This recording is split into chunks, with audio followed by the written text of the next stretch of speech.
Magandang araw. Para sa video natin ngayon, tuturo ko sa inyo kung paano mag-calibrate nitong analog hygrometer. So itong analog hygrometer nito, dual purpose to. Ito sa taas, ito yung analog thermometer nya. Ito sa baba yung kanyang para sa humidity or yung hygrometer. Ito pares lang to, mag-balance sila ng brand. So bali, ang kailangan natin dito is ito. Kailangan natin ng asin, konting tubig lang, no? Tapos itong empty container. Kailangan yung empty container mo silyado siya. Dito natin siya ilalagay. So, ganito lang ang proseso, guys. Ilalagay mo siya dito, itong tatlong to. Tapos ito, lalagyan mo siya ng asin.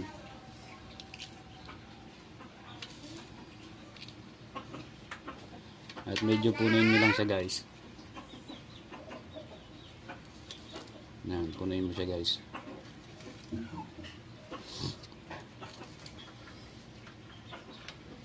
Yan, lagyan natin siya. Yan. Tapos tatakpan nyo siya dito sama na itong asin. Itong asin na to, lagyan mo na siyang konti lang, basain mo lang, halos konti-konti lang, parang patak lang. Hirap magpatak, guys, ha. Gamitan na lang natin ng daliri. Ayaw din, baka kasi mapasobra, kaya dahan-dahan lang ang ginagawa ko. Hindi lang yun. So okay na yun, guys, no? Lalagay mo siya dito for kasama siya ng tatlong yan for 8 hours. Tapos tatakpan mo siya, kailangan silyado. Yan. Lagay mo siya dito for 8 hours. So dapat ang magiging reading nito after 8 hours is 75 yung nasa humidity meter niya dito sa hygrometer. So kung wala pang 75, gagawin mo na lang, bawa 60 line na reading mo dito. So 8 hours mo na siyang nakalagay dito. Kung 60 lang dito, i-add mo na lang siya. So lagyan mo na lang ng marking kung ilan yung kulang niya. Ibig sabihin 60, kailangan mo ng 15 para 75. So i-adjust mo na lang siya. Lagyan mo na siya ng marking na plus 75 yung iyong hygrometer. Pare-pares lang ang gagawin mo dito. Dito ganun din.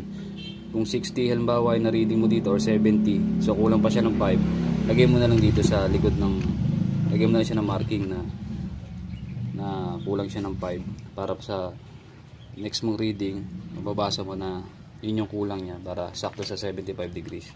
75% yung kanyang humidity. Ito ganun din. Kasi iba-iba yan. Kaya natin kinakalibrate itong reading dito. Hindi siya eksakto. So pag kinalibrate natin siya, doon natin malalaman kung ilan yung kulang niya o ilan yung labis niya sa reading ng humidity. So ihaya lang muna natin siya dito for 8 hours. 7 to 8 hours pwede mo na siyang buksan. So ang oras ngayon is yan, alas 8 ng umaga. So bilang tayo ng 8 hours, 8, 9, 10, 11, 12, 13, 14, 15, 16, alas 4. Alas 4 ng hapon, bubuksan natin to. Titingnan natin kung alin yung kung makaka 75 siya, 75% humidity nya.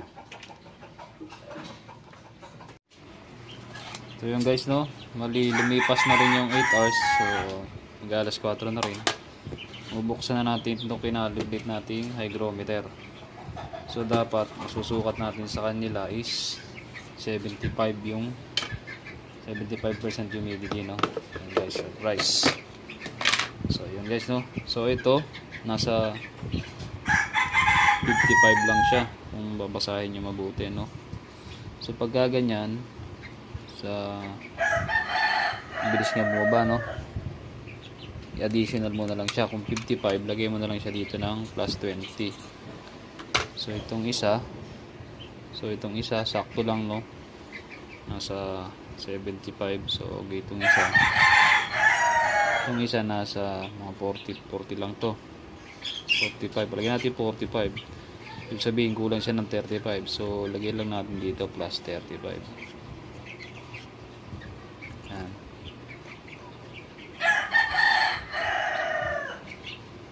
Ano, 75%, di ba?